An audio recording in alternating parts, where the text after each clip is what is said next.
What is hidden inflation in socialist economies? Imagine walking into a store and seeing prices that never seem to change, yet somehow, your money doesn't stretch as far as it used to. That's the puzzle of hidden inflation in socialist economies. Unlike in free markets where prices rise visibly, socialist systems often keep prices fixed through government control. This means that even if prices stay the same on paper, inflation can still sneak in through other ways.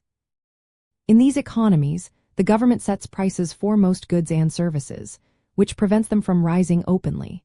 But this doesn't mean inflation is gone. Instead, shortages become common because producers don't have enough incentive to make more or improve quality when prices are fixed. People end up waiting in long lines or rationing becomes the norm. For example, if a country fixes the price of bread too low, bakeries might produce less bread because it's not profitable. The result, people spend hours waiting for bread that's often not enough. Another sign of hidden inflation is when wages or social benefits are increased without a matching boost in production. The government might raise wages to keep workers happy, but if there are not enough goods to buy, people feel poorer even though their paychecks are bigger. This creates a gap between what money can buy and what is actually available. It's like having more money but fewer things to buy with it.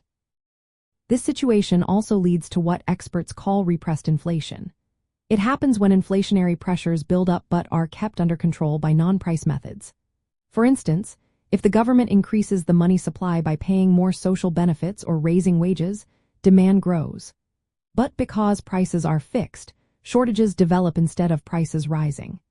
Consumers face empty shelves and long queues, which are clear signs that inflation is still happening beneath the surface. Hidden inflation harms economic efficiency because it distorts how resources are used.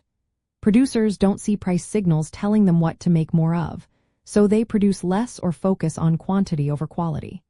Consumers end up with fewer choices and lower living standards because they spend more time and effort getting basic goods.